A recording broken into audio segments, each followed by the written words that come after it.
It's the sick show. It's the sick show. It's the sick show. Isn't that weird? It kind of draws you in.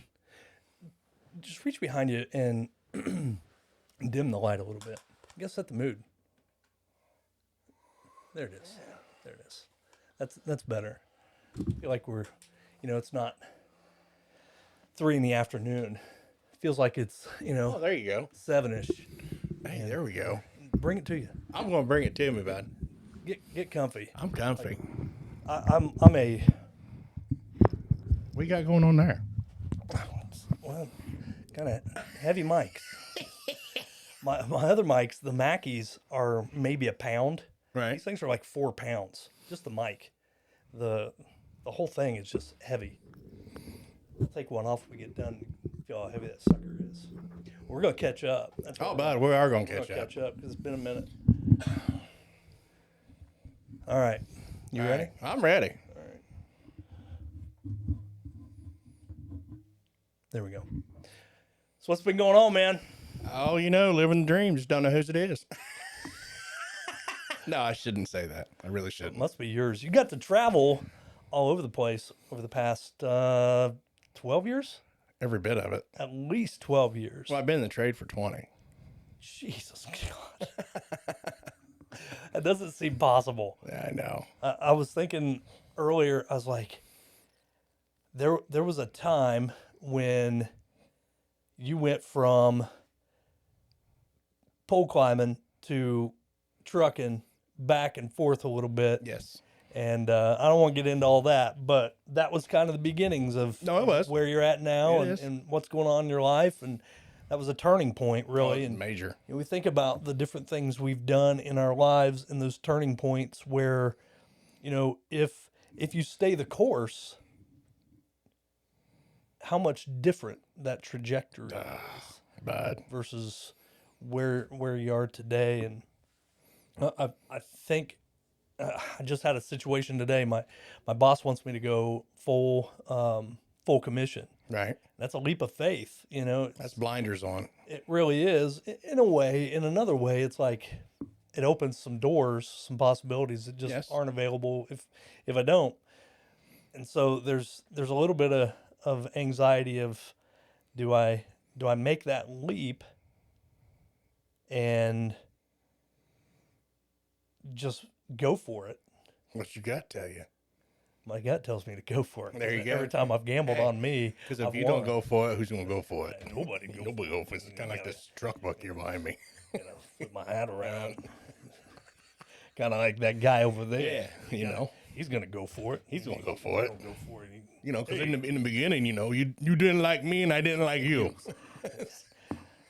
I've seen a lot of changes in his. So I don't know. It's just one of those things where it's like That is. I feel like I'm at kind of a career turning point, and I just got to decide. Which is it gonna be? What's it gonna be, boy? Is it? Yes or no? But that's a conversation I got to have with my wife. It is. And see what her comfort level is and what the tolerance level is. And I know what I want. Right. Like the big picture. I know what I'm chasing after. But there's also It's a big jump. it is, man. It is because you've been doing education for I was an educator for 9 years. so 9 years. Before then- that, you was 4 years going to school full time. In that time, we had the DJ business, and Yes. and I was mowing lawns and just whatever it took to make some extra cash here and there. I made you run all over God's green earth to get me stuff. Hey man, we got a gig this weekend. What? So I mean, I've done a little bit of that stuff, but never really at this level. Right. You know what I mean? And I think about a conversation Jennifer and I had years ago. I was working in a factory, and she may have been working at the health department. And our conversation was, man, if both of us can make just $30,000 a year, we're going to be okay. Right. And trying to plan that out on paper, and you start playing it out on paper and what those possibilities open up, and oh man, we got some lifestyle choices. Yeah. Well, we did make lifestyle choices. It was a bigger house Yep. and a newer car and Well, kids and I know your listeners can't see this when I do this, but when you make this, you spend this. it's scales of economy. It is. It is. Ryan DeVoe played it out to me years ago, and he said, "Scales of economy. Yep. If you're making this, you're going to spend that. And Yes. you're making here, and you're going there." And I would really like to move the opposite direction. Not the opposite direction, but to sustain. I'm spending this, and I'm making that, Yeah, and then now exactly. I'm making that, but I'm still spending this. It's hard. It is. It's hard because I mean I want to enjoy the fruits of my labor. We all do. I want to, and it's not a showy thing for me. No. It's a comfort level and enjoying my life, and part of that is, you know, growing up on Chestnut Street, you know, that house. I made a decision early on. My kids weren't going to grow up in a house like that. I love that house.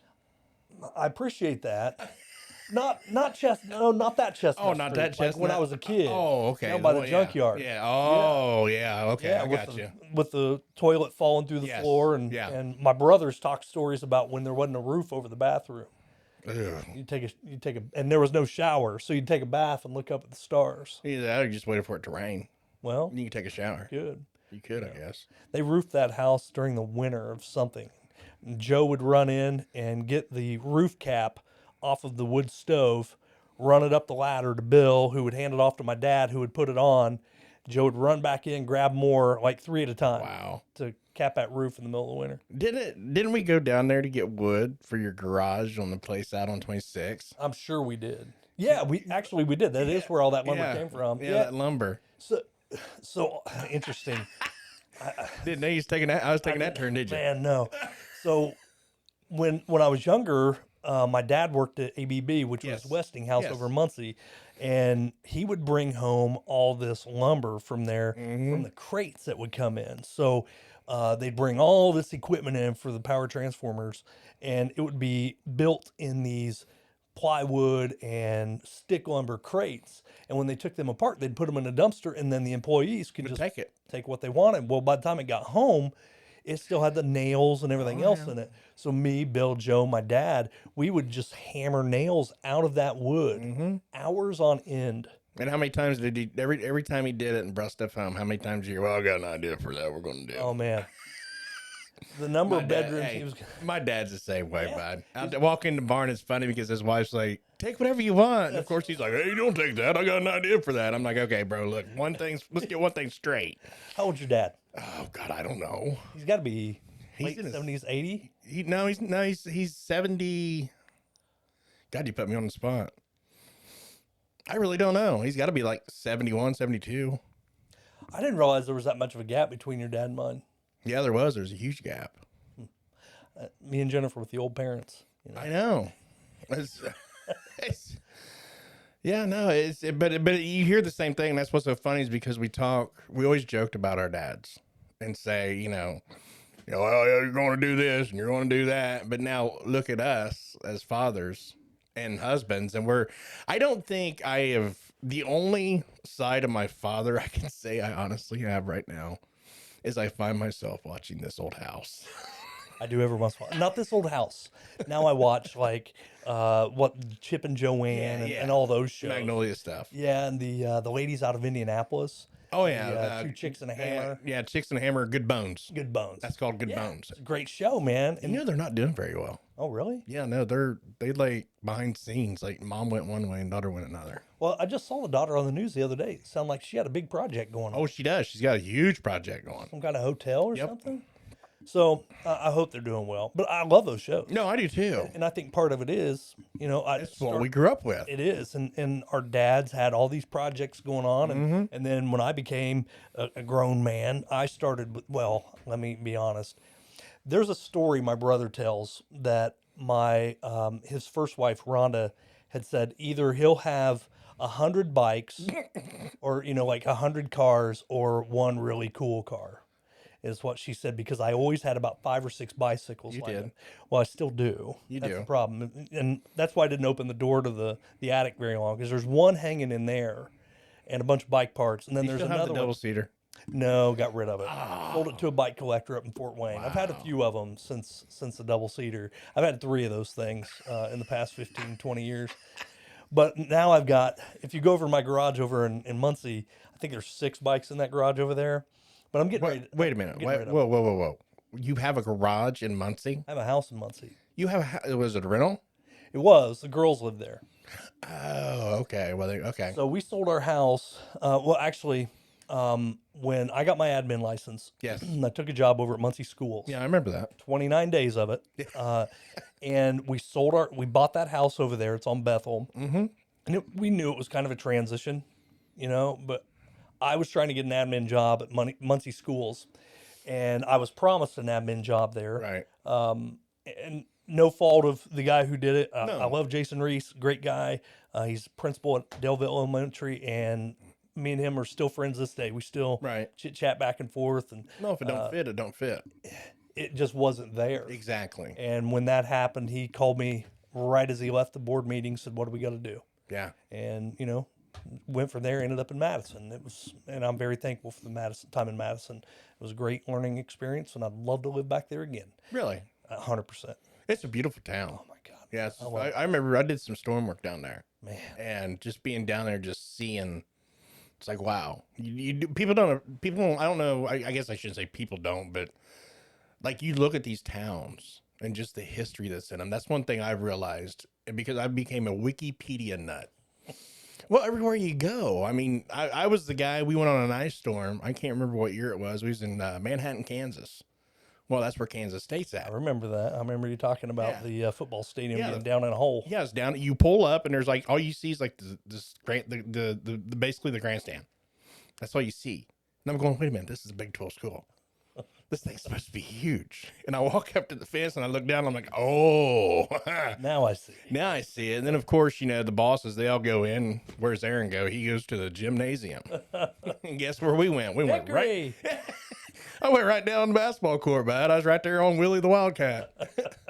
But no, it's like everywhere you go, you want to learn about where you're at. Yeah. And so many people get caught up in stuff. They don't take that time to, just like right now, I'm down in Puerto Rico. Right. And they are so humble. It's unbelievable. It's really interesting because Humble. I don't get that vibe. A lot of people base Puerto Rico on San Juan. Okay. You've got San Juan, you've got Old San Juan. Your Old San Juan, they're not fond of what they call gringos, which is us. Mm-hmm. And if you look at the history of the island, you would understand why. Because well, in the beginning, it was the Spaniards. It was all about the sugar cane. Mm-hmm. They come in, they take over the island. Then all of a sudden, here comes the British. British doing the same thing. Well, then now being a colony of America, they don't vote. Right. Yeah, I mean they're a colony of America. They have the American currency. They have Burger King, they have Wendy's. They they got the American stuff that we see, but they don't have the American rights. And that's where you look at these people. Like we ran across a guy, oh God, 6 years, had no power. No power. And he was in his 60s, maybe 5 foot tall. And he was cutting grass with a butter knife. Yeah, for his pig. Because there was no grass back where his pig was at. And I know you're sitting here looking at me like, what? And like even it's like I said, the houses, they're not like what we see here. All the houses are concrete with a flat roof. And it's like when I was in California, same thing. Yeah, everybody thinks California's glitz and glamour. No, it's not. Mm-hmm. It's not glitz and glamour. It's glitz and glamour around LA and certain parts of LA. Certain parts of LA, not all of them, but just like when you get like San Francisco, it's terrible. The homeless. I think that's one thing with my job that I've really learned to appreciate and not try to take advantage of. And that's kind of like everyday life. Because what we have is amazing compared to what these people don't have. Mm-hmm. And it just really gets to me when you see the homeless. You have to ask yourself sometimes, why? Mm-hmm. Why are they homeless? Do they not care? Or do they, there's something wrong? I mean, I know I mean, you had a fellow classmate, Brian Blevins, on here, and he was talking about, it's a lot of times it's not a choice. It could be a mental illness, and we shove those people to the side, and it's a shame, and that's where, and I think that's what's funny too is like with me, I'm not the same guy that I was 30 years ago.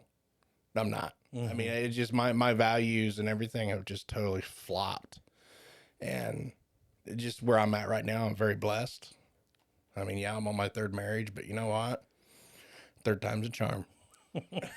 That's all I'm going to say. Third time is a charm because the woman I'm with now is the love of my life. She's amazing. And I mean, I'll go on here and say it. I mean, I gave my life to Christ 12 years ago. Easter Sunday, 2012. And I will not deny that to anybody.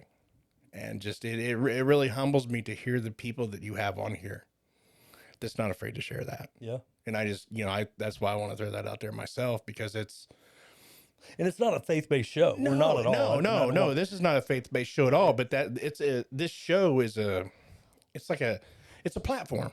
Sure. I mean, you've had such a variety of people, and when I listen to them, I'm like, God, I can't be on that show. I mean, I look at I look at the stuff we did, and everybody's like, wow, there's AC and Scott. I think it's a testament, though, and I mean this with everything in my heart, that it's a testament to how people can change. And we joke about, I can change, you can change, Right. Everybody can change. Yeah, right. But it's true. It is true. There's a lot of truth to it. And a while back, I'd read online, and I follow a really diverse, I follow a very diverse group of people on Facebook and Twitter. And, Right. And someone had made a post about racism and how you can't change that. And I'm like, boy, that's a poor way of looking at it. Right. When, we've got a world that's in a total eclipse of sorts of where it was to where it is. And to think that the culture of the 80s and the culture of today, and to see what that looked like, felt like, Yes. and lived like for two young white men, Right. boys in the 80s, and the things we could hear and the things we have said, to where we are now, it's a whole different. Well, see, that's a whole different world. Exactly. This world is just like, well, whoa.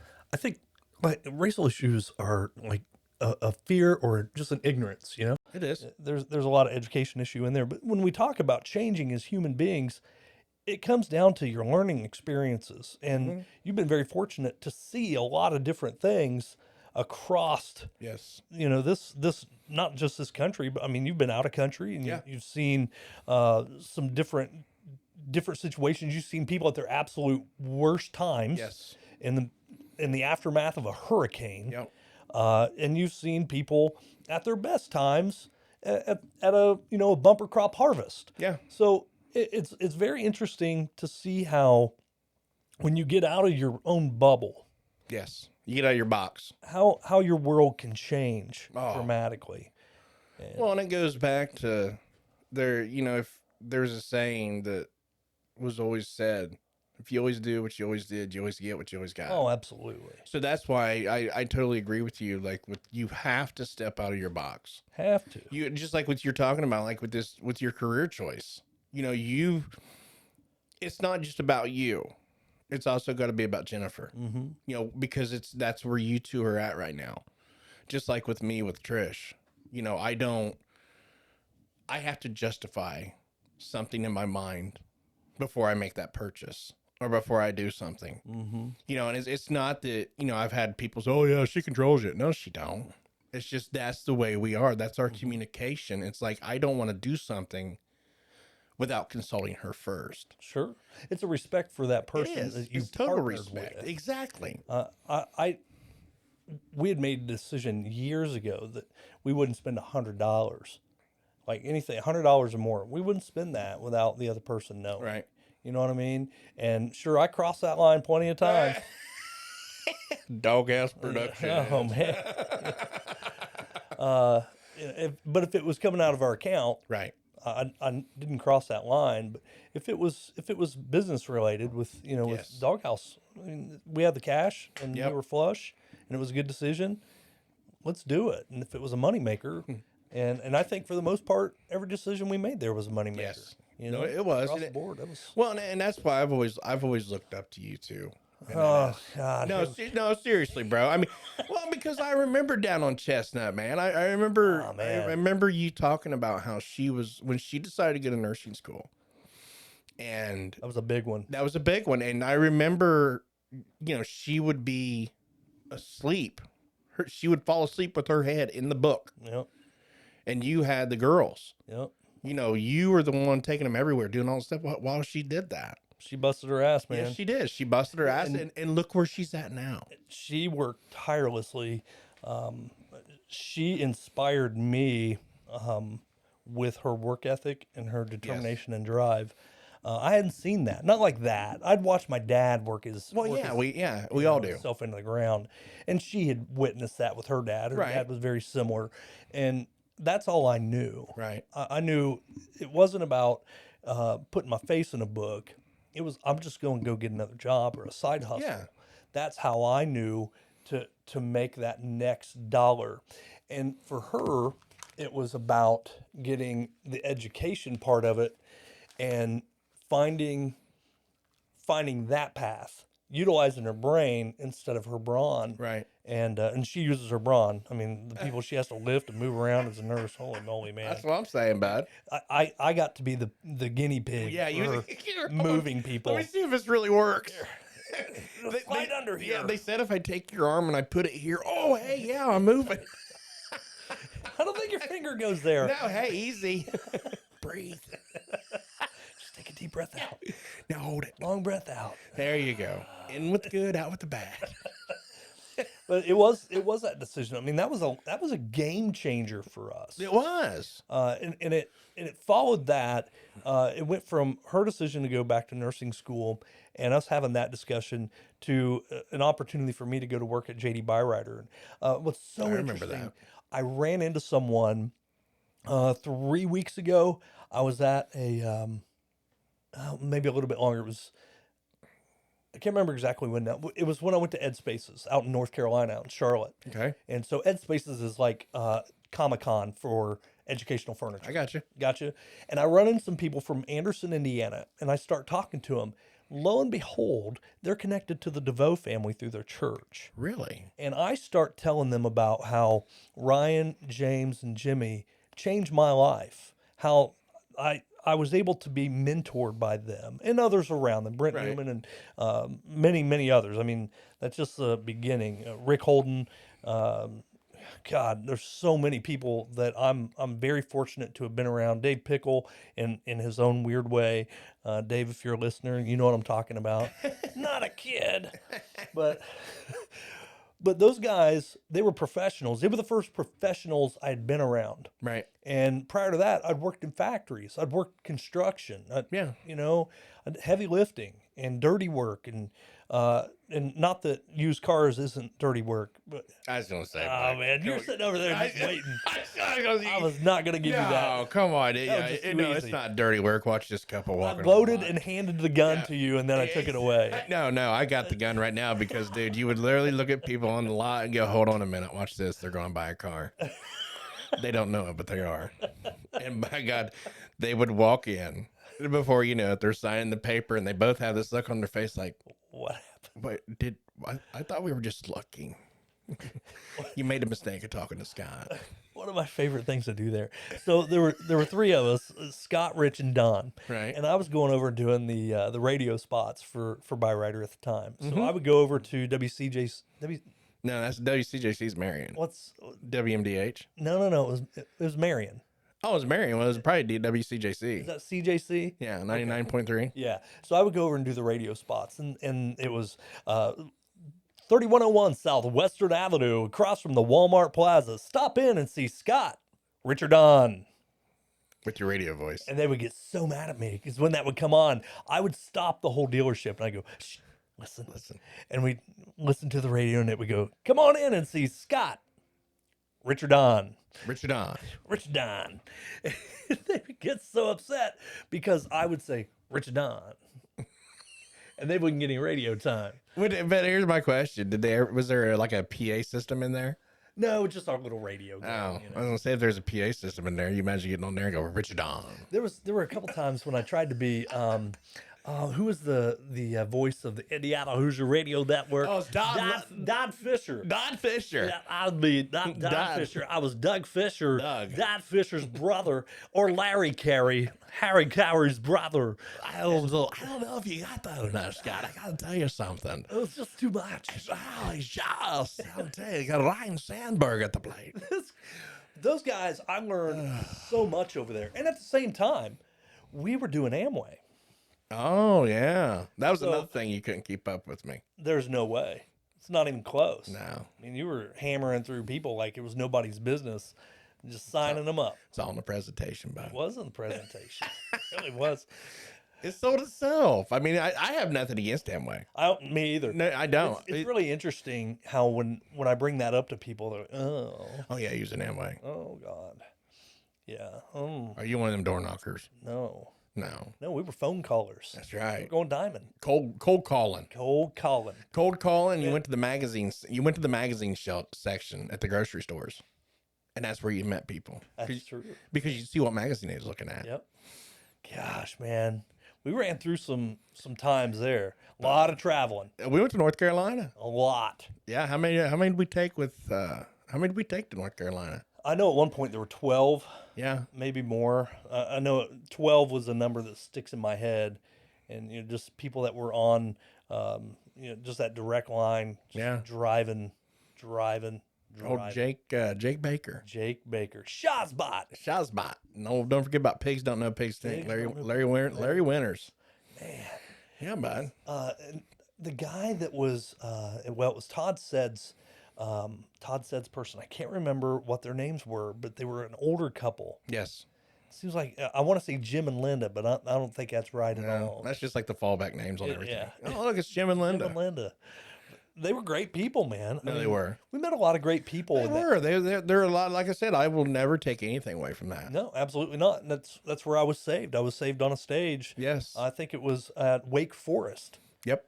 On that stage, and boy, I think I was crying because I was afraid I was going to fall down the stairs more than I was moved by Christ. That was that was more than a 45-degree angle. Oh man, that thing was steep, dude. It's like you didn't even want to stand up because when you stood up, you looked down, you're like, there's no way. You just started swaying. You did. It was bizarre. Yes. And the seats were maybe 14 inches. Yeah, we ain't fit in 14 inches now. No, it ain't happening. Those were good times. It was a good time. And I think my takeaways from all of that are what molded me to now. And as I was talking to those guys in Charlotte, I was thinking about how my life changed so dramatically through that time period, through Byrider, through Amway, but Yes. that direct connection I had with those people that I worked with on a daily basis that were teaching me how to be proficient at business and how to be proficient working with people, working with the public. Well, learn how to talk to people. Oh, right. I mean, come on, you can't just. That's one thing I always took away. Like, what was it? The one time you was in school, you was going for your teaching degree, and you came out to the house, and we had to do a video you had to do an interview. Mm-hmm. And the whole time during this interview, I could not keep a straight face because in my mind, I'm thinking, God, he's trying to sell me a car. And you're like, we got to start over, bud. You can't do this. And I'm like, well, then don't look at me. Keep me laughing at me, man. I had to sit down with my niece, Amber. We sat down and had a conversation about something as well. But I had to talk to her, but we had to make up a scenario. Oh, okay. So you had something to go by. See, we didn't. Yeah. So it was interesting. But I learned a lot through that too. And I was telling somebody on a previous podcast that, those things that I was learning in college were things that I'd already practiced. Right. a lot of that I'd practiced just through life experience. And when people discount a college education, for someone who's young, who doesn't have a skill set, but they know this is the direction I want to go. Right. What a great launching pad to show someone, hey, I can do 4 years of Well, look, studying. you've talked about this yourself on previous podcasts. Like you look at when you went to college, right out of high school. Mm-hmm. I mean, come on, do you remember it? I don't. I remember, But and I don't sure. say that in a bad way. But Yeah. what I'm saying is, I can still remember. I still remember the phone call, and then you came over, and you were like, "Byrider's going under." I'm like, "What?" And you're like, "Byrider's going under. I don't know what to do." And then that's when we started talking, and you said, "But if I stay with them, I can get an education." mm-hmm. Because, or I don't know if I think you said I don't know, because somebody else is. Oh, I remember Stephen Honey, my barber here in Hartford. God love him. God rest his soul. He passed away this last year. But what was it? He'd worked over at RCA. Well, RCA went under, and by them going under, forcing him out, they had to pay for his education. And that was like the big push I pushed on you. I'm like, dude, just ride it out. Yep. You know, ride this thing out and then get your education.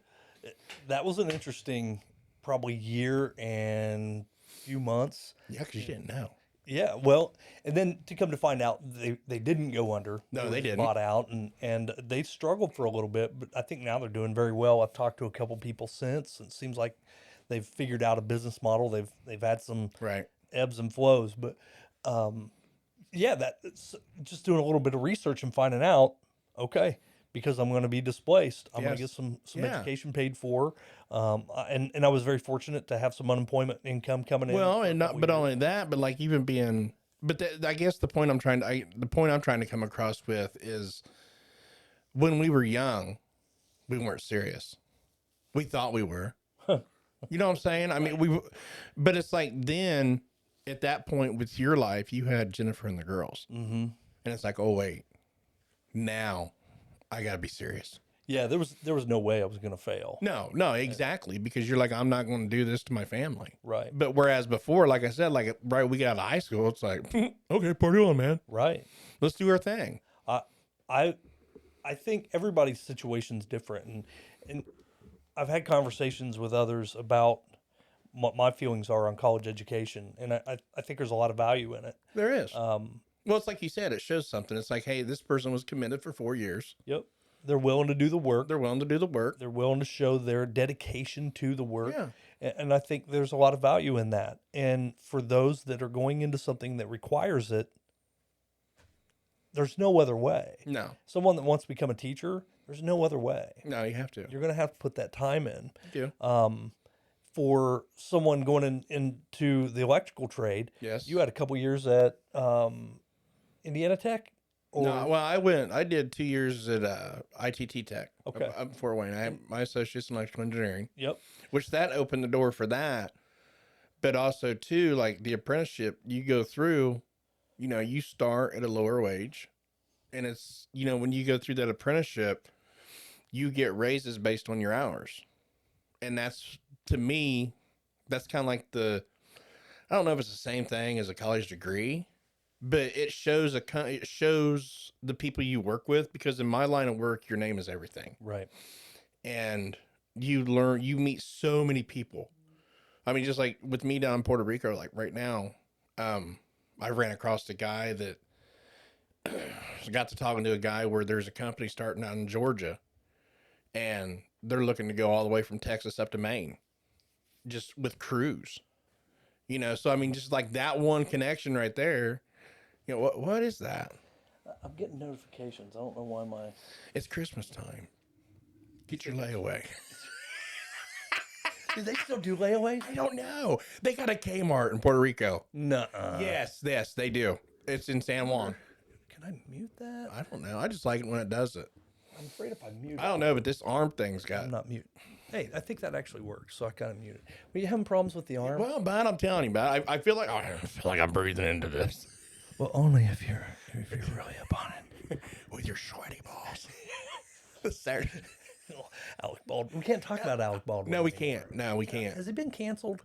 I don't. What a bunch of bullshit. Dude, The whole no, you canceling can't thing. cancel Alec I Baldwin. don't think so either. That cancel culture's over. I hope so. I think I haven't heard it. I really hope it is. I haven't. Oh, that's so Well, dumb. I take that back. The only people that they tried to cancel here lately was those 3 presidents for Harvard, Penn, and Oh yeah. Well, yeah. don't cancel them. No, Expose them. Ex- Saying, man. I know. Well, we don't get political here. No, we don't. But, But back to what I was saying though. But like that whole apprenticeship, it shows those people that you're willing to basically, hey, I'm going to do this step to get my journeyman ticket. Right. You know, and I always tell people it's all about that little yellow ticket. You get that ticket, you work anywhere in the world. And you got to put in the grit. You do. You got to put up with some BS. Right. Oh yeah. You struggled through there. Oh, I did. Put your nose down. It's all right. Yeah, we had a conversation. I think it was Village Pantry. We were getting breadsticks. I was on a ring out or something. I know. We talked about this the other day. You know, it was like, I can honestly say I owe my career. I owe it to you. No, I do, bud, because I was ready to jump. And you're like, no, AC, you've come so far. You're almost there. And you were. I was close, but I'm like, I can't do this. This is. Think about how many times in our life when we've been that close. Yeah. And someone has stepped in or some event has happened that has set us straight. Oh, absolutely. To get us going in the right direction. Mm-hmm. I was talking to Corby Roberson about I love shame. her. No, I do too. love We were her. talking about shame, and we've continued that conversation via text. Right. And she was talking about how she just wants to eliminate shame. And I'm not so sure that I want to, because I think there's some value to shame. It humbles you. Well, yeah, but should we not be shaming child molesters? Was something that someone brought up to her. Oh, but that's.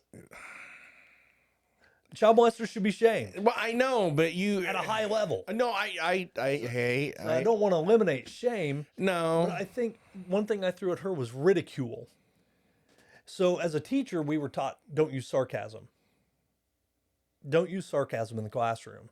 Can you imagine me not using sarcasm? I was getting ready to say, hello. And as a junior high educator, and I spent my entire career 6th through 8th grade, I don't think it's possible for me. I'm sure there are others who Right.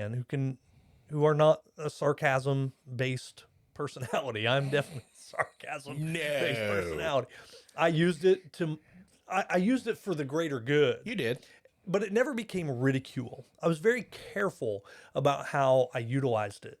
And I think that's the difference. When we ridicule someone, we are literally public shaming them to a level that they can't recover from Right. mentally. Sarcasm is, a poke. Yeah. Shame is a poke. Yeah. Ridicule is another level of that where it goes beyond that to where it is damaging. But also think too, like if you're, see, I don't even like using those words really, because I'll just say if you're shaming or you're ridiculing somebody, you could be holding that person down. 100%. You could be that one sentence, that 1 minute of that person's life that just like, I'm over it. Yeah. I can't do it no more. Yep. And it's like you just said, like with me, I mean, I was ready to hang up my career and it just took that 1 second from you. And I'm like, okay, you're right. But now granted, a career and a person's inner thoughts about themselves, because we have become a society of here, just take this medication. You'll be okay. Oh, sure. You know what I'm saying? I mean, it's like, oh, here, just take this, just take that. And again, I'm not trying to step on anybody's toes. I'm not trying to be political. I'm not trying to be religious about all this stuff, but I will say this on your show. You look at when they took God out of everything. And because I remember elementary, we did the Pledge of Allegiance. Mm-hmm. First thing in the morning, we did the Pledge of Allegiance and we had a prayer. And I honestly, my personal belief is when this culture took God out of the equation, it's like where we sit now, it's that free will that he gives us. And there again, not trying to go into a sermon, but it's that free will because we have that choice okay, what decision are you going to make? Mm-hmm. You know what I'm saying? Yeah. And that's where it's like, well, I'm going to go over here. Well, I can't handle this. I better go to the doctor. Mm-hmm. Here, take this medicine. Well, and I want to go back. I guess I've never worked in a school where we didn't have the Pledge of Allegiance and a moment of silence, Right. So that you can pray, Right. You can have a prayer however you want. You can meditate, you can pray, you can whatever. And then I have a question, and this becomes a little bit political, I guess, but I always wonder. I hear people, and as an educator, I would hear a lot of criticisms about teachers, about what's being taught, how it's being taught, when it's being taught. Do you really want, if you are a believer, is that where you want it taught? If you're going to complain about the way science is being taught, Right. or language arts, Well, but you have a curriculum you have You know to go what I'm by saying? because the state has stipulations and they have a guideline. They have this. But I've had conversations with I think some individuals, sure. and if you would hear some of them, you're going, "Are you serious?" And these people are like, "Well, I'm sick and tired of these teachers teaching this." It's what they don't have a choice. Yeah, some of it. But I mean, you know what I'm saying? I mean, I'm not saying like these educators like you teach this, no, blah, blah, blah. Right. But I mean, at the same time, you do have a curriculum that you're handed. Yeah, it's a guide. Yeah, a guide that says, "Hey, this is where we would like you to get these students Yeah. from point A to point B. Yep. This is your job this year, right Yep, here. there's standards, Yeah, and you got 100%. standards. Yeah, so I can't take anything. That's why I never will take anything away from teachers. Man, they work hard. But They work hard. I'm telling you. especially in today's society, like you can't, if you got somebody in the classroom, you can't point a finger and be like, no, I can't say that. No, I can't say You that. have to be very careful. But you know what I'm saying? You're literally treading on eggshells every day. I've always felt like, and I've said it out loud, that anything comes out of my mouth, if it's going to get me fired, it's not going to be because that didn't need to be said. Right. And I never said anything that was going to get me fired. No. Never had any issues like that. Very fortunate.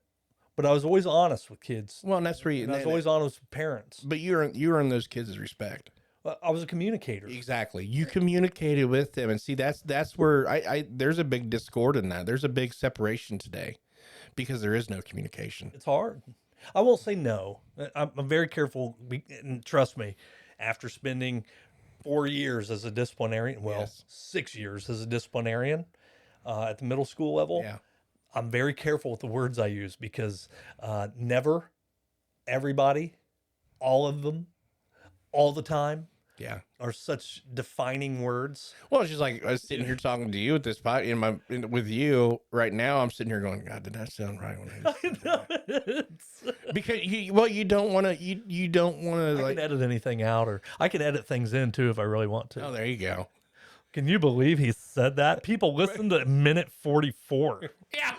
Go from minute 44 to minute 55. You will not believe it. Oh my goodness. Just fast forward. Yeah, just.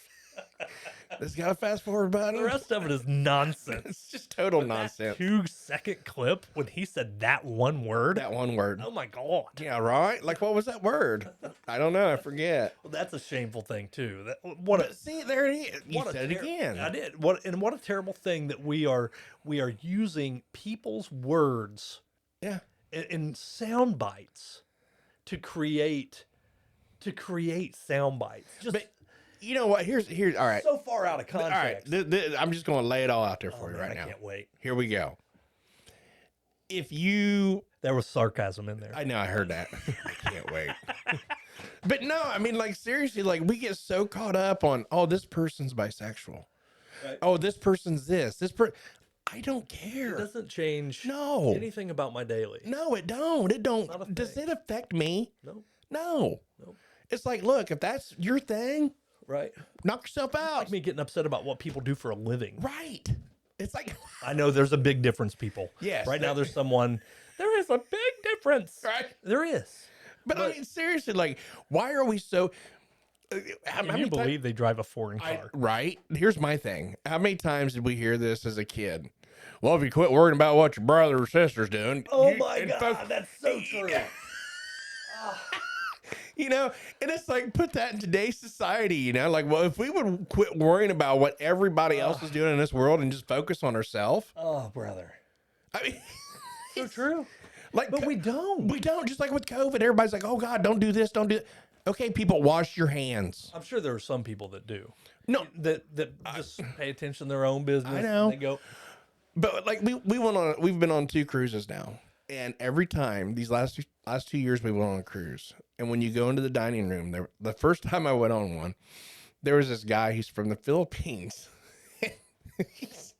He would go washy washy, no washy washy, no foodie foodie. oh, nice. So it's like, Did he work for him, or was he? no, like- he worked for Royal Caribbean. Oh, okay, so He stood. I That was thought- his job. How did you end up on 2 cruises with the same dude? No, well, this I replaced the guy on the second cruise. Oh, You know, because yeah, of course, you know, Trish, she's like, really, are you doing this right now?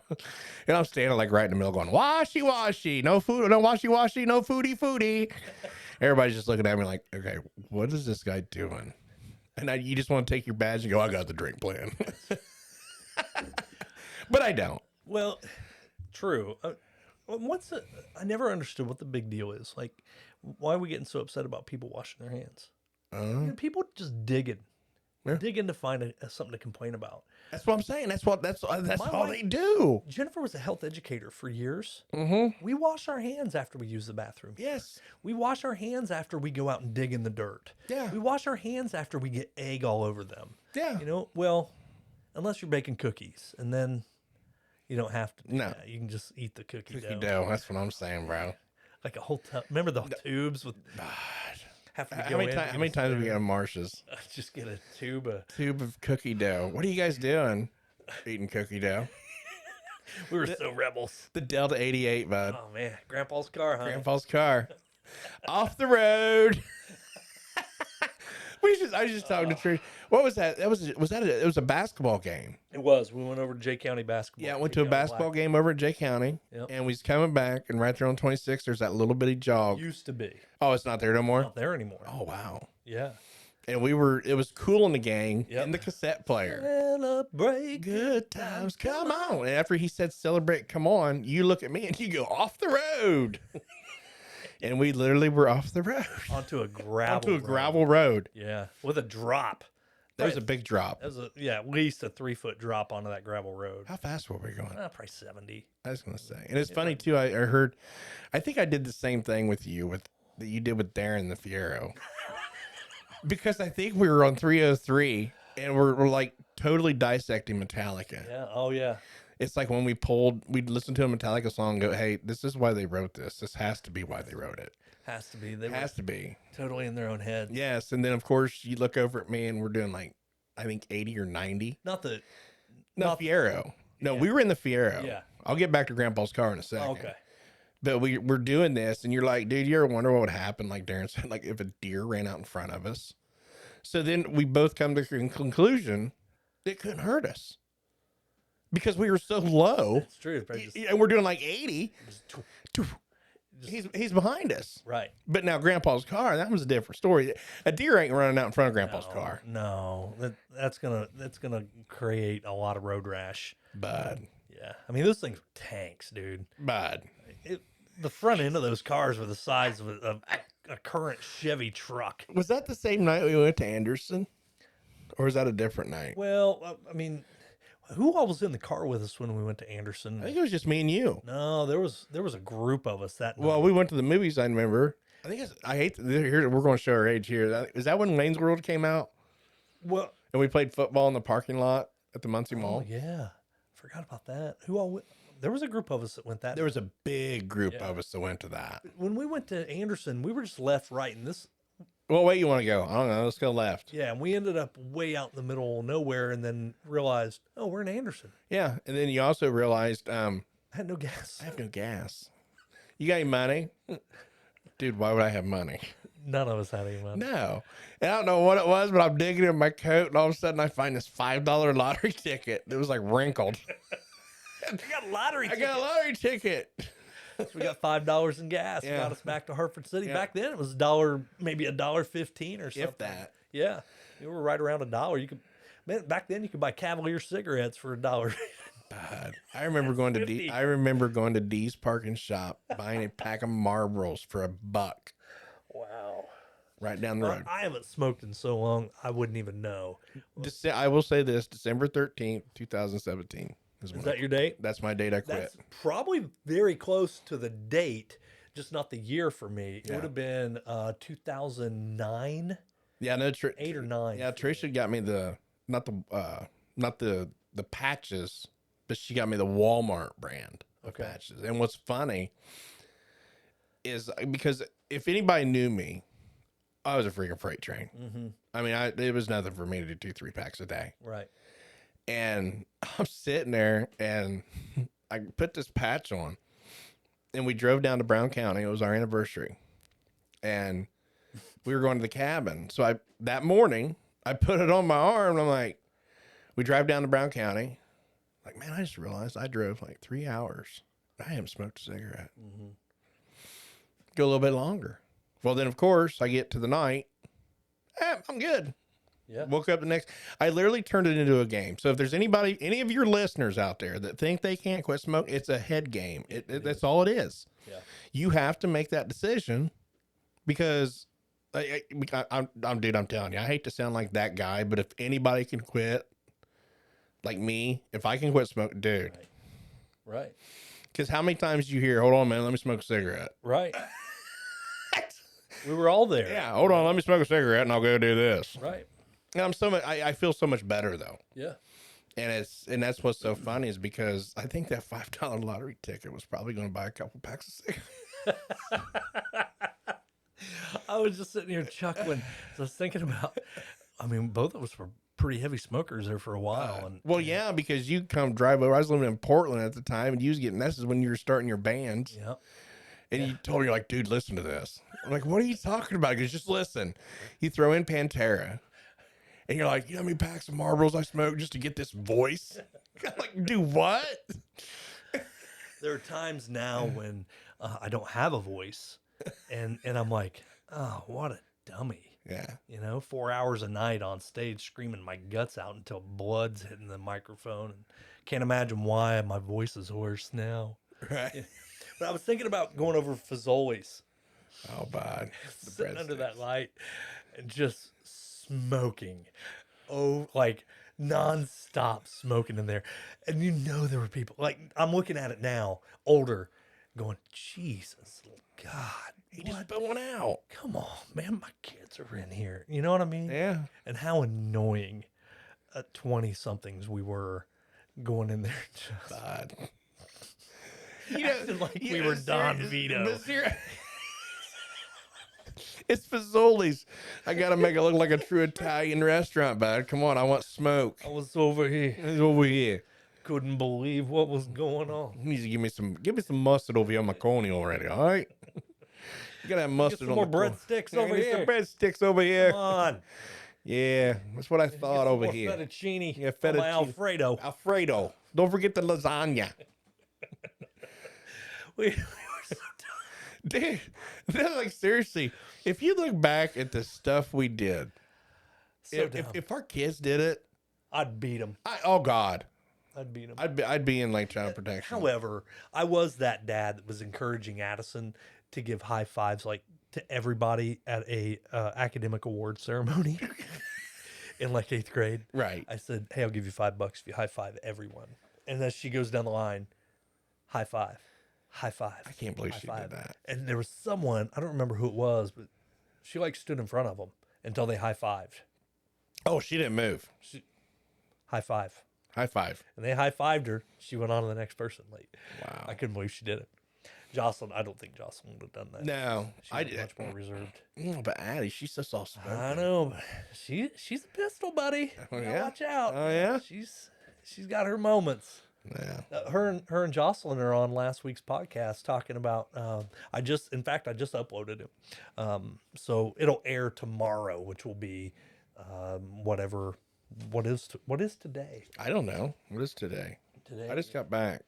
Today's the 22nd. So it'll air the 24th, Oh, Christmas Eve Christmas package. Eve, and it is Letters to Santa. Aw. So we found Letters to Santa all over the internet, and we each found our favorites and read them. And one of my favorite things to do was read Letters to Santa. Just lost you. You did? Where'd I go? I don't know. Am I there now? No. What the heck's going on here? I don't know. I didn't do it, bud. Did something happen? I didn't do nothing. It's probably in your headphones somewhere. You got no headphones. How about now? Can you hear me now? No, I can hear you outside the headphones, but I can't hear you here. You know? Hold on. How about now? Now? No. Interesting. Oh, that's your mic, dude. Oh wait, there. I had it and I lost it. Well, your mic. Don't. Oh, I know. I'm not doing that. Don't tap on your mic. I can't hear this. Well, let's just take your headphones off. It's okay. Headphones out. Headphones out. Headband. But no, so one of my favorite things to do is record or to read Letters to Santa.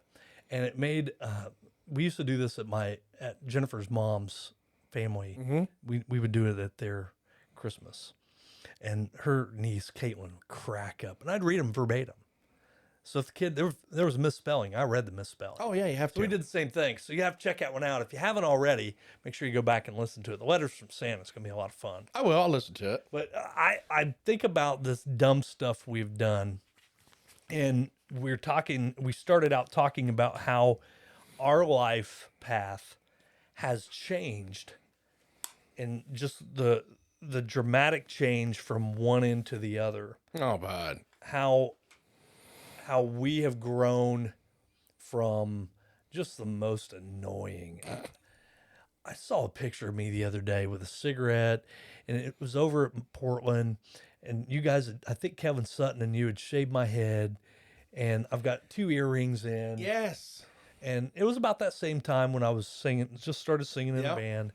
And just what an annoying person I'm sure I was to others. I think we've all been there.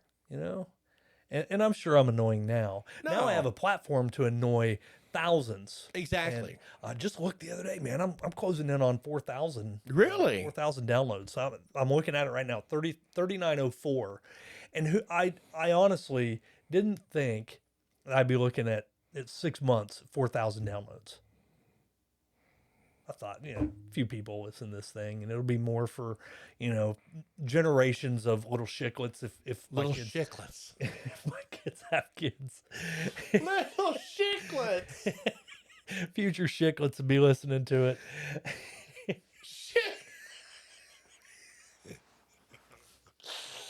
Wow, I could run with that one, but we won't. Chicklets. But I honestly, and you'll hear it at some point if you continue listening to my shows. I wanted a way for my voice to be heard to future generations. So here's a picture of my grandpa's chick. That's the one that was adopted. Yeah, not adopted, but just kind of absorbed. You're absorbed, exactly. And I don't know his story. No. He died at 46. His dad died at 26. I remember. Of tuberculosis. Yeah, the TB outbreak. And then his son died at like 72, but had no kids. So they're done. Done. My dad's gone. Like me and my brothers, you know what I mean. But there's no other tract of Robert Settlemeyer for me to go back and go, hey, let's DNA. There's just nowhere else to go. It's gone. Now there may be, way on up the chain. There are others. I've kind of traced that a little bit, but I'll never hear their story. Right. And we have a platform now to be able to share our story for generations. Behind you, there's a great picture of my grandpa Toby. He loved messing with his 8mm camera stuff. Oh yeah. Up there in the corner. Yeah, right there. Yep. And I can remember his voice. My kids will never hear his voice. No. I only knew him until I was about 7. So it's not like I have tons of memories of him. Right. Hit my leg. He had a wooden leg, and he'd make me and Jason, Angie, and Mark, we'd have to hit his leg. Harder. Oh, I couldn't feel it. Can't feel anything. It's a wooden leg. Jason and I got to take it to show and tell in kindergarten. No. Yeah, he waited out in the car. We took a wooden leg to. You took a wooden leg to show and One tell. of my favorite memories. Yeah. I don't remember a whole lot about it. I don't remember much about my really young. I don't remember much about being little Scotty Scooter. I don't remember much about that. I really don't. I don't have like really young memories. I can remember some T-ball memories. I remember I was on the Reds, and I can remember playing down behind like the Babe Ruth back then. Yes, where they didn't have a fence. I can remember playing football with my brother in the backyard when I was young and playing little cars in the front yard. But I don't have like vivid memories of my youth. And not that I went through trauma, none of that crap. Right. I just don't remember it. And I didn't use a bunch of illicit drugs.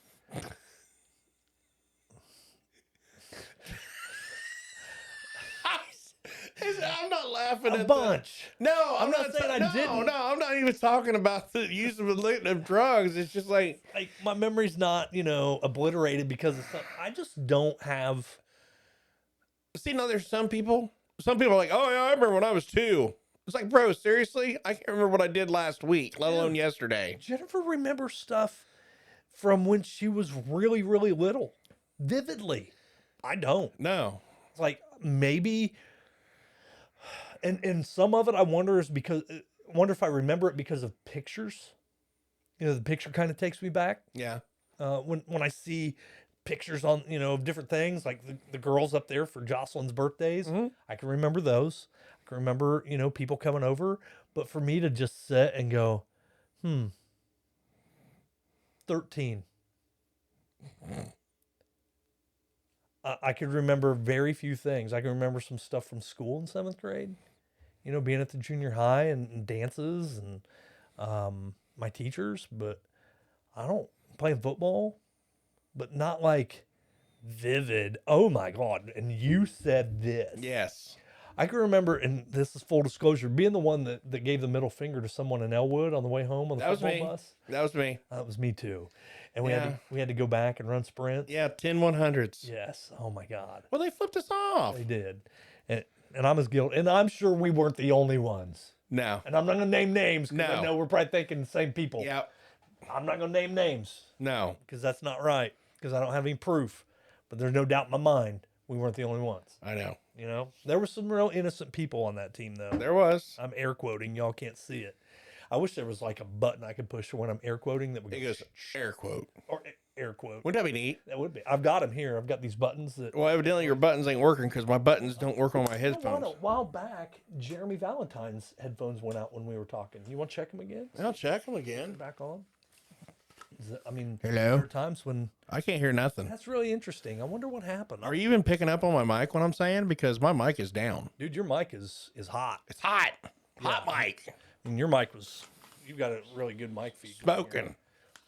Some people's voice just projects really well. Right. There's others that don't. And Right. You and I both have a voice that projects Oh, pretty I well. know I do. So I don't know what's going on, brother. I'm all right. As long as you're recording, I'm good. I don't care. I mean, I don't know. Oh, hey, there I am. I can hear it now. It might just be a little dirty. Yeah. Dirty. I don't mess with these knobs a whole lot. I get them set and that's it. Well, yeah. So maybe it's just a dirty knob there. You go get you some of that air cleaner. What's in the can? Air. Yeah. God, have you been to an air pump at a gas station lately? Yeah. There's one. No words. No, there. I will. What cracks me out there? You said that I'm out in California. They have to provide air and water. It's free. They have to. Is it It's like a state law. Swear to God. I swear to God, man, state law. That was another good one we lost. Oh man, Donnie Baker, bud. I was just looking at celebrities we lost in the past year. He didn't make the list. No, well, nobody knew him. I mean, Unless he's from Indiana. right.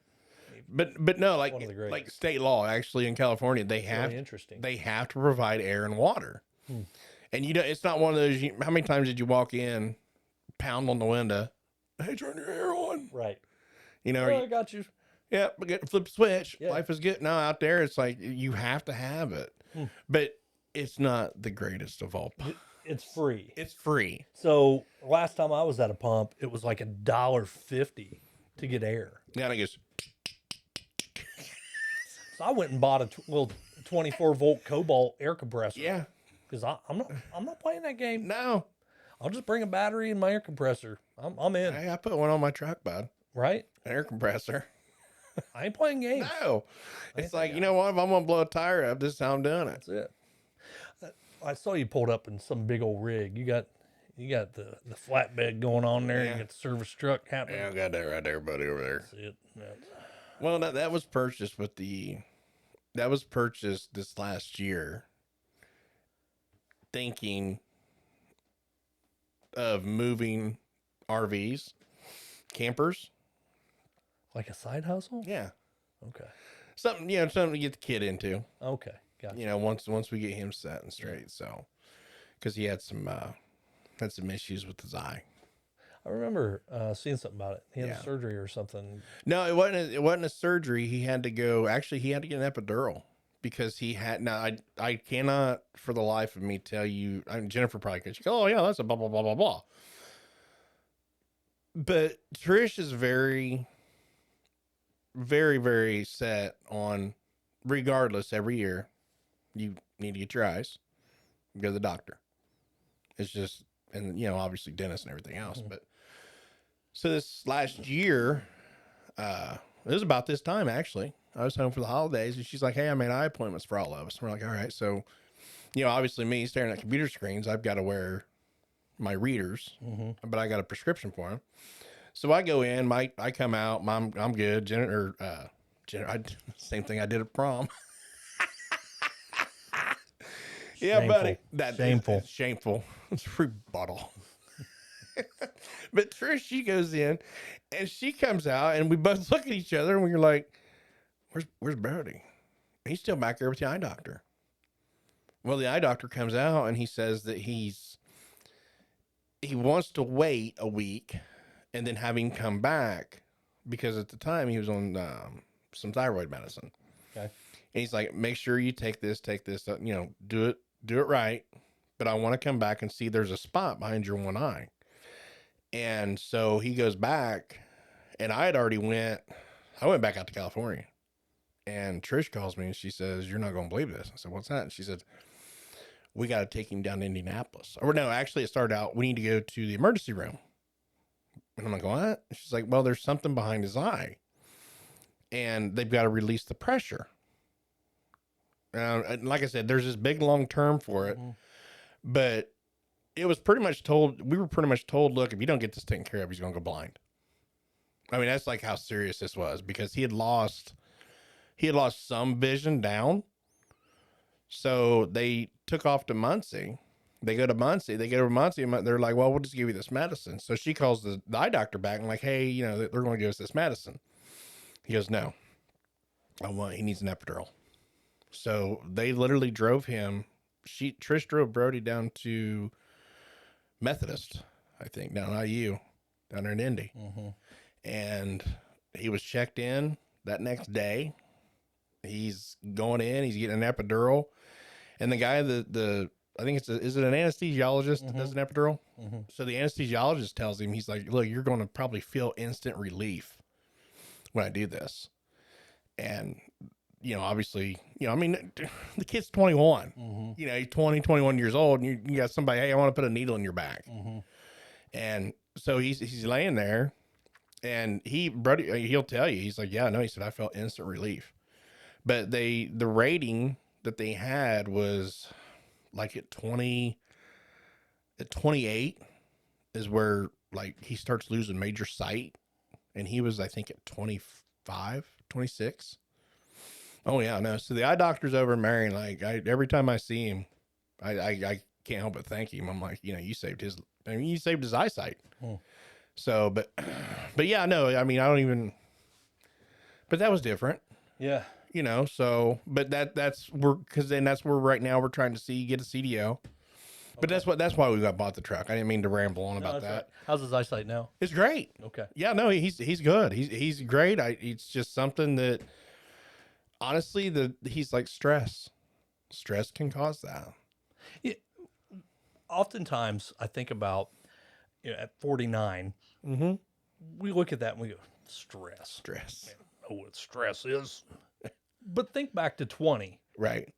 And we felt some stress. Oh, bud. There was a lot of confusion. Well, yeah, major. We didn't know what he was going to do the next day. I had no clue.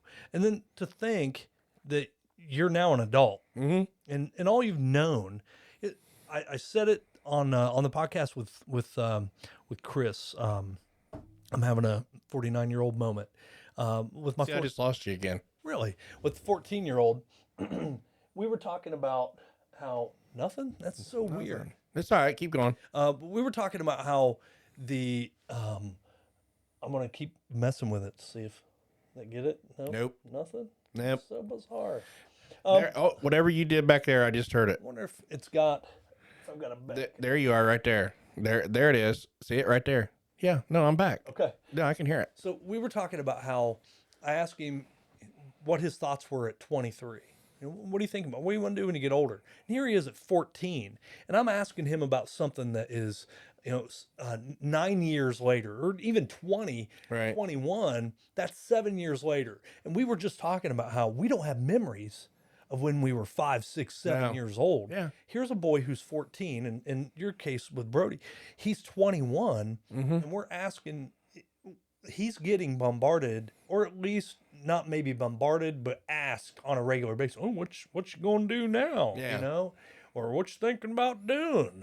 Oh, what? That's And I think we're asking them to take the past 12 years of their life. All they knew was school. They got up 5 days a week, 180 days a year. They went to school. Someone told them what to do, what to study, how to study it, and when to bring it back, when to turn it in, what time you're going to lunch. And they have all this structure in their life. And then here you are at 2021. You see some of your friends that are doing some really dumb stuff. Yeah. You see other of your friends that are moving on at lightning pace. Yes. And maybe a couple that have figured it out. Right. And maybe a couple who have kids at that point. Yeah. And it's a stressful time. And I bring up my guy that was on here, Chris, because I asked him, I said, I'm asking you to try and project more span of life than you have a vivid memory of already. Yeah. You have 7 years of your life that maybe you have a vivid memory of. And I'm asking you to add 7 more years of unknown to tell me, so what you going to do when you get older? But, and there's a lot of stress in that. There is a lot of stress in that. And I know for a fact, like, I know just conversations with him, he'd be like, I don't know what to do with my life. Right. And I'm like, well, but what's my purpose? What am I here for? And that's why I told him, I said, but why do you have to have it figured out right now? That, there's nobody is saying, go out now. You got to go right now. You got to leave. Do you think, and just looking back at our own lives, there's nobody saying that, but everybody's saying that. Everybody is. But there again, we're in a society, because just like you talked with Corby, the shame, these words. Is that?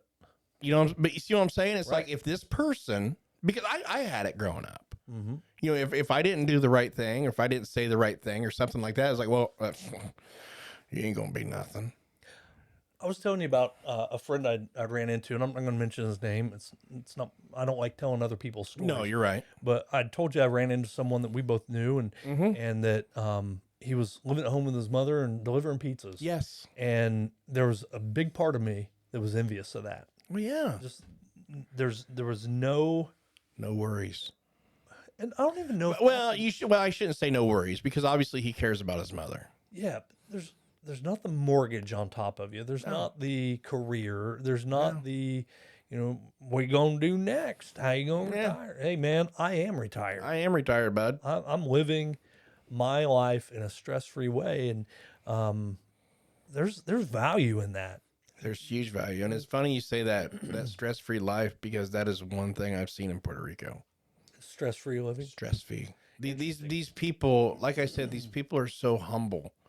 And if they see you trying, because this is so funny, because when I got there, I'm like, I should have listened to the Spanish teacher in junior high.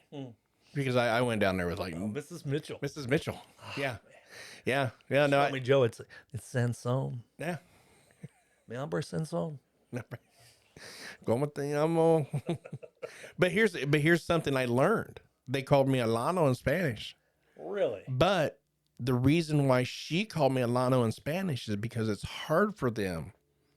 It's hard for Spanish to say the double A with Aaron. They can't. Aaron, like it's almost like the skit Key and Peele. Aaron. Like that's it. When they're like, "What's you're like, like, ¿Cómo te llamo?"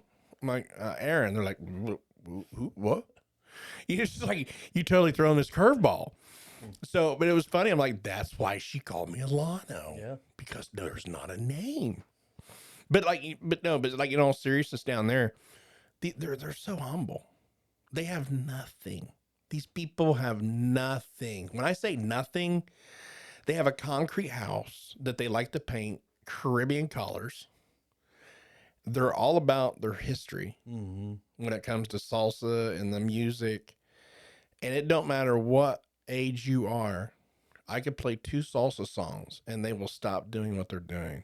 And they will like start clapping, singing it. It's hilarious. But I mean, they're so humble.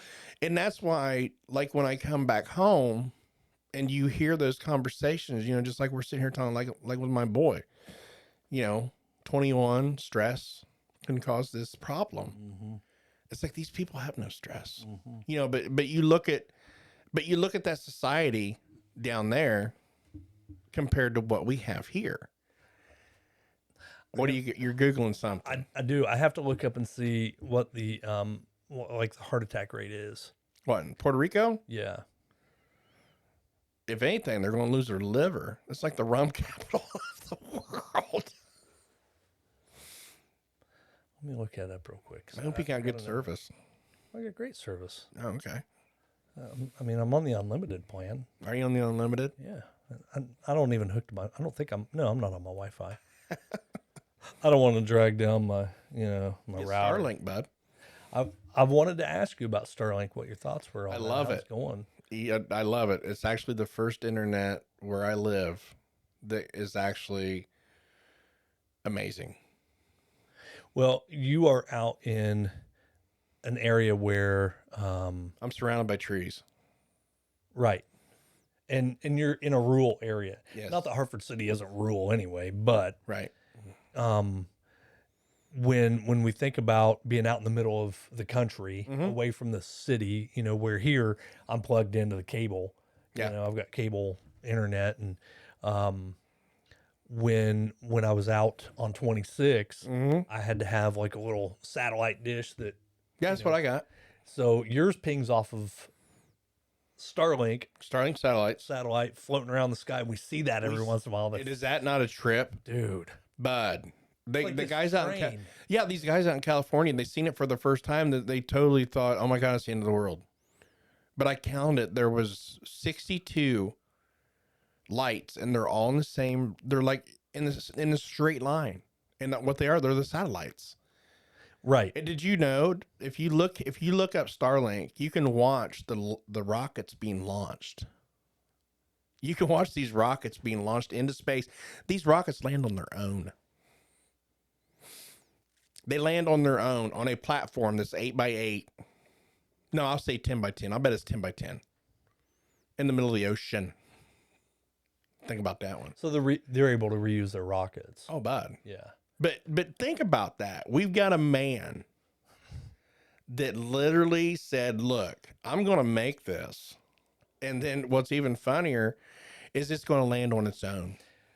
Okay, what'd you find? They have a high rate of heart disease. Well, yeah, because they got this the rum capital of the world, bud. Is that what it is? It's all the sugar and everything in the rum. So I got to tell you a story about. Tell me a story about the big Falcon rocket. This is a true story. Say that one more time. What kind of rocket is it? I'll get there. So we watched Carl Zeus in my classroom, CNN News, once a week. Okay. So on Wednesdays, we'd have our CNN 10, and then the kids would break out into small groups, and they would have to reflect on what they watched and come up with two 2 topics with 3 bullet points each that they were going to present back to the class Why'd it have to be CNN? because that's what was available. There was no other alternatives. Just And honestly, I'd watched enough of it. It was, it was pretty nonpartisan. It was kid based. You know what I mean? It wasn't like they were pushing an agenda. messing. I know, but I've had to answer that question before. Are you serious? Oh, multiple times. Why? As a teacher and a principal.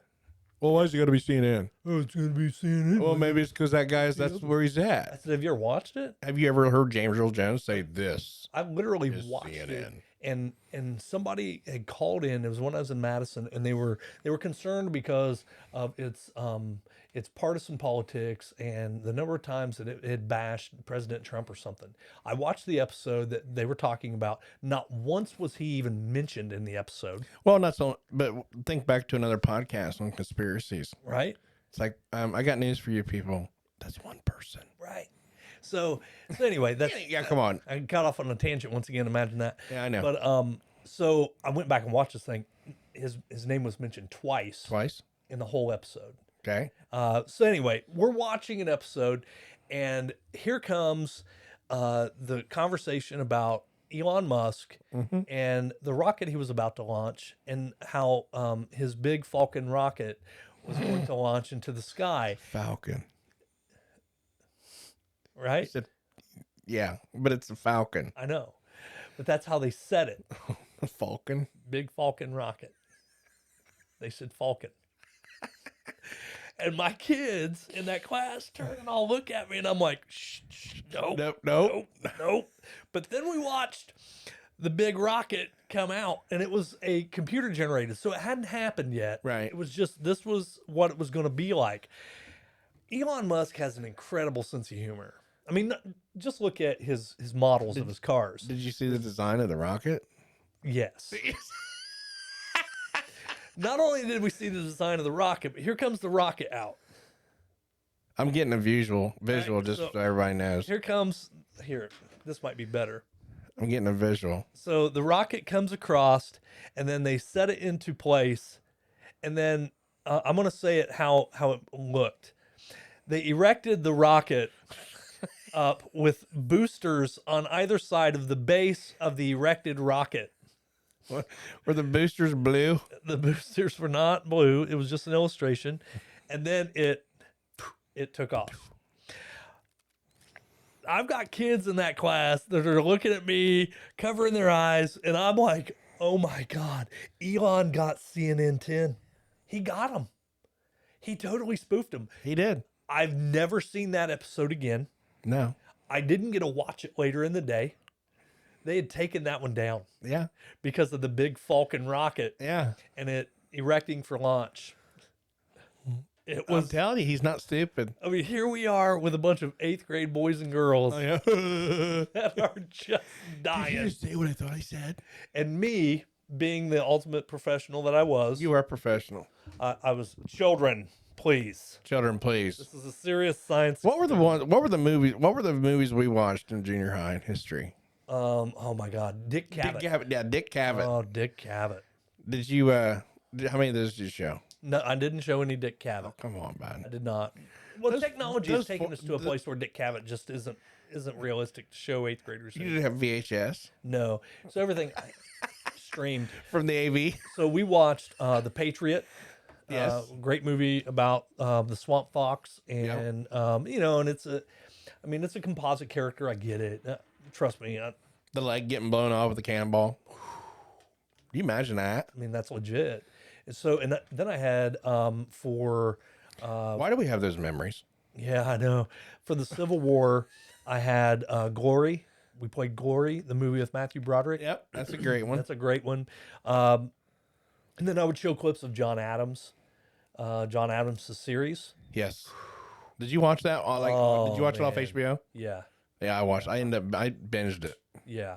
I love that show. Once you started, you couldn't quit.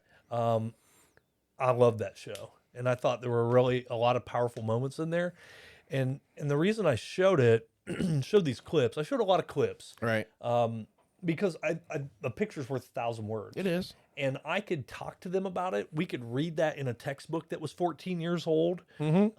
and that had been, penises written all over them, for the past decade. Yeah. Or we could watch a clip that they had spent millions of dollars to get the costume right, to get the language right. Yeah. Did the research, had Yeah. historians come in. Granted, they're not always historically accurate. Somebody's wearing a wristwatch. I get it. Oh yeah. That's not the kind of gun they had. And I've seen wrong breaches. Yeah, wrong breach. You see the car go down. Yeah. And I would point all those out just so that I would be the one to point it out, not Did you somebody tell him else. Jurassic Park wasn't real? No, I didn't. I'm sorry, Aaron. I know I ruined that movie for you. Yeah. Well, I didn't, but I No, know somebody else did. ruined for you. Yeah, that was a great experience in Lafayette. Yeah. But I feel like those shows, they spend all that money. I can't illustrate No, you can't. history the way the History Channel, Discovery Channel does, and with the budget they have. And it's just a great way to show it. CNN 10 was a great resource. CNN. Did James Earl Jones do the CNN 10? That was all Carl Azus. Oh, Carl Azus. And he had all the puns at the end. And so I would mock his puns at the end of it, and they would go, "Oh, Mr. Shake, you're punny too," Gosh. I had a lot of fun in the classroom, man. You have to. I do miss. I miss teaching, and I miss being a principal as well. But I really miss being in the classroom. So now I want to do a full circle on you. Yeah. Now that we've been sitting here talking for a while, where's your head at on that job? I'm leaning towards going full commission, Yeah. just for the challenge of it. Well, but no, and I don't, not to put you on the spot, but it's just funny how, we talk about things and then all of a sudden we find ourselves, oh, wow, listen to what I'm talking about. Right. You know what I'm saying? I mean, Right. because it's so funny how, I don't know how many times, I don't know if you've ever had this happen with your kids or students or something. Just like I know with mine, he'll come up and he'll go, "Hey, I got a question. How do you do, blah, blah, blah." And he'll start talking. And before it's all said and done, he's already answered his own question. And I just look at him and go, "Yeah, you Isn't good?" that truth in so many things we do in life. Right? I mean, I've said early on in the podcast, this thing is really therapeutic. Oh, it is. And especially some of those early ones I did where it was just me talking about, my thoughts on life and, just motivation and, overcoming and how within 30 minutes, I'm like, oh my gosh, man, I'm rethinking the whole thing. And I think it's important that we find ourselves really digging in deep into our own heads. Yes. And trying to Well, understand. we're our worst critic. Oh yeah. I mean, seriously. Yeah. I mean, it's so funny, like and I don't by any means through this whole podcast with you. I don't try to come across like, oh, look at Aaron, look at Aaron now, blah, blah, blah, blah. That's not me. That's so not me right now. And it's never going to be me. It's just, I finally found something that I love and it's taking care of me. And, it took finding that right partner that I, like with Trish, and it's like, wow, this is how life is. And this is awesome. It's amazing. It's just, where you can be when you have that right fit, just like you found it with Jennifer. Just, there's people that I've heard on here that they have that right. They were determined, and it's just like you when you listen to these people and you watch them, it's like, wow. I think everyone I've had on here has grown from their experience, and their biggest tragedy or their biggest challenge in life has been a defining moment of some sort. Oh yeah, absolutely. That has put them where they are currently or where they're headed anyway. And I love the idea that I can continue to learn from other people and just hear their stories and then share them with others. Yeah. And I really do think about those kids that came through my classroom or through the schools that I was an administrator at, and how they may not have someone. No. They might not have someone in their life that supports them. They may not have someone in their life that they can look to for guidance. I was very fortunate to have a lot of people that cared for me, Yeah. that invested in my future, and whether they meant to or not, but that I could look to, and at different times. There were times when I was going to my brothers. There were times when I was going to my Aunt Bob and Carol. There were times when I went to my mom and dad, or Fred and Susie, or a friend, to you, to Jennifer, and even to my kids. Yeah. And just looking for a sounding board. And there are people out there who just don't have that.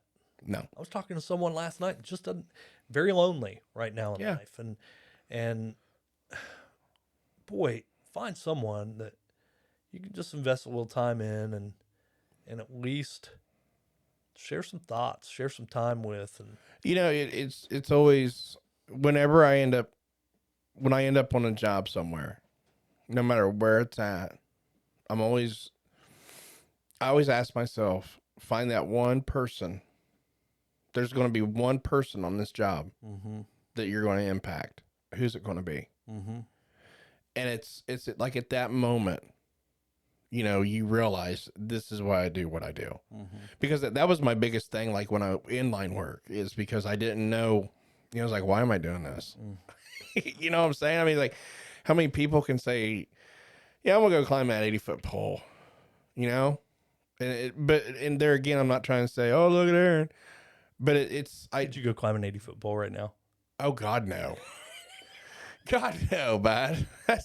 This is where I'm going to pull seniority. And I'm going to be like, look, bud, I've been there, done that. You put the hooks on and get up that sucker. But no, it's like you find that one person, and all of a sudden you've connected with them, and you're like, okay, this is why I do what I do. And mine was, we were in Florida. Imagine that, hurricanes. It was around Christmas. And I can't remember when it was, but this little girl in a housing addition was getting ready to turn their lights back on. And she said, she come up and kind of tugged on my shirt. I turned around and she said, I just want to thank you for what you're doing. And I'm like, well, honey, you can't just thank me. I said, it takes all of us, And she goes, no, but I want to thank you. She's like, you're not with your family right now. You're down here, and it's right before Christmas. I'm like, yeah. She goes, do you have Christmas lights? It's just that one moment right there. And I'm like, okay, this is why I do what I do. Yep. Because I mean, it is, you go in after a tragedy. I mean, Puerto Rico they're still wreaking havoc from Maria and Fiona. It's been years ago, and the wildfires in California. Yeah. I mean, I was that Yosemite? No, not Yosemite. Oh, yeah, it is Yosemite, isn't it? Down. It's your story, brother. I think is it near Clifty Falls? No, it's Yosemite. For some reason, I don't know why, but I've got I just brain fart. But no, I mean, you see parts of California that was beautiful at one time, and it's all gone now, because of the wildfires. And you hate to say it, it's like, this is how I make my living. Pretty interesting, though, how resilient nature is. Oh, but it's not the first wildfire. It's not the last. Yeah, exactly. And it's not, Maria and Fiona is not the first hurricane. It's not going to be the last. Right. Pretty resilient. It's a wicked web we weave. Brother, I got to get off here. Jennifer has texted me a couple times. I need to call her. Okay, you call her. We talked about earlier and make sure. Nope, you're good. Okay, but man, love talking to you. We got to do this again soon. Oh, bud, anytime. Even if I've got to get you on a Zoom or something, I do a Zoom. from Puerto Rico. I may be in Vegas. Vegas. Got a big train project coming up. Supposed to be 5 years long. I want to talk to you about the trains because Okay. I'm a big EV guy. I know. I like the electric stuff, and not that I'm like so big. Oh my God, it's got to be EV. I just think No. it's cool. I think the technology's cool, and I'm sure the people that were making buggy whips were talking about. Oh my God, these gas engines are gonna rule the world. I can't believe you're whipping the horse. Oh my God. Yeah, right. Yeah, but my horse poops and it gives fertilizer. Yeah, well, my car gives CO2 to make the grass grow. Oh yeah, well my horse died and I get glue and dog food. Tell me that in 10 years, buggy whip boy. That's right, bud. There's one buggy whip business that's continued to be in business that did not go out, and it's in Massachusetts. I looked it up a while back. No. Yeah, I got to go in a rabbit hole sometimes. I know you do. But anyway, I got to jump off Yeah, here. we got to jump off All here. right, cool, man. Hey, thanks for coming. I appreciate you. We're out. Anytime.